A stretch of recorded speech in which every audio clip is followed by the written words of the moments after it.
Alright, today I want to talk about this here toilet. When I show people the bus, when we get to the bathroom, most people are like, oh wow, what is that? That's not a normal toilet. And I tell them it's a Composting Nature's Head toilet, kind of explain what it does. And the dudes are usually like, wow, that's really cool. And then the girls ask, well, does it work? And so today we're going to talk about the toilet, how we installed it, and some of the pros and the cons that we found so far.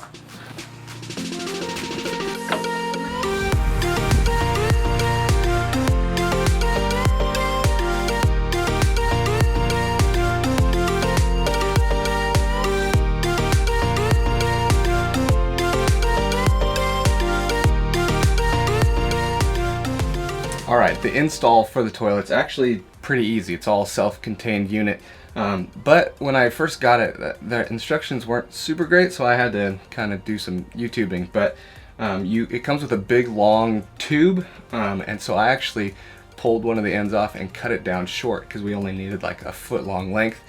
Drilled a hole down into the floor and then ran like a PVC down, put a little net on it so bugs don't get in, and then got a 90-degree PVC connector that kind of comes out the side, and that's for the airflow because it's got a little fan in it that helps the composting and blows the stink out. And so that was the hardest part to install, was the air flow, but also you need power for it. And so when we ran electrical, we ran a plug right there. You can also have wire it straight into 12 volt if you want to, but I didn't actually run a 12 volt panel, so we just have a plug, and you need to get like an AC adapter to plug into it. And then mounting it to the ground, there's just two little L brackets, and you kind of pencil around and screw them into the ground, and then it just screws on with some little bolts, and that's it. And it's all self-contained. You could take it off or move it or poop outside if you really want to. So that's the install. Into it. It does it for the poop. This toilet actually has a really cool design, and I think it's why it's so expensive. But it actually has a pee bucket in the front and a solids bucket in the back. And so by separating the liquid from the solid, it lets the poo kind of compost better, and it doesn't stink.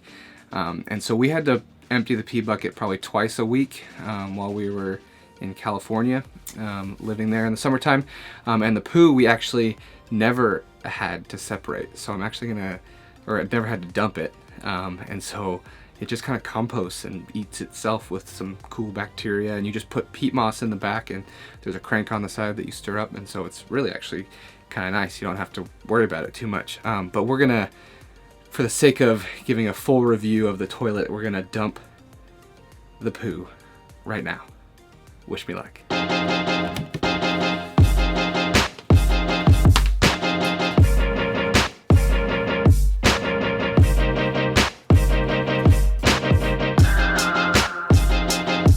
Alright, we've got a composting bin just right over here, so I'm gonna dump this stuff in, and hopefully it'll help. Our compost bin isn't really great because it's mostly just sticks and branches, so I think a little poo will help out. Just got latches, one on each side, and then this top part pops right off. There it is, the compost. Let's take a close look.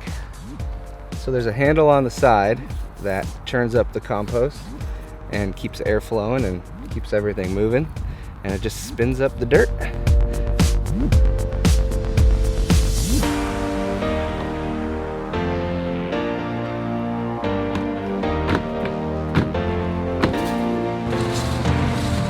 Not bad. Just poop. Poop. Yep, stir it up. Wow. Yucky. It's not too bad. But it's black. I know. So then you just take some more peat moss, you fill it 4 inches, halfway. Give it a little churn. Not bad, high five. You want to spin it? See? Easy. Toddler can do it.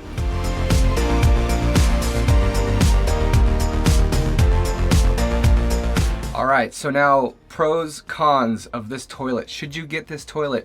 It's $1,000. I think it's the biggest, most expensive one-stop purchase that we did for the bus. And the other options are to do like a black water tank, or there's those toilets that like vacuum seal the stuff when it's done and you just take the bag out and throw it away.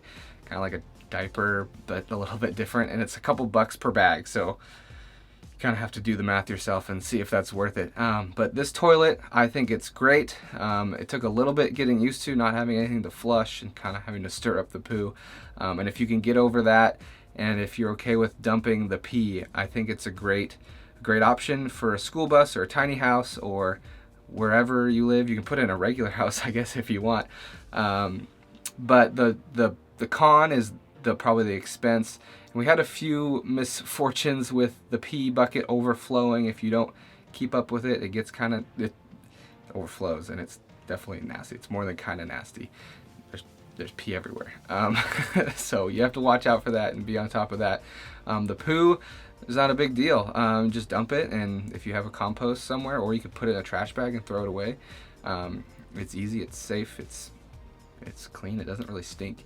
The other pro of this toilet, besides its ease of install and ease of use, is that you don't have to deal with a black water tank. So I've heard horror stories worse than just having to clean up some pee of black water. If black water goes bad, it's really bad. And so you'd be carrying around your poo and your pee and your sink stuff all underneath the bus. And if something goes wrong, it goes everywhere.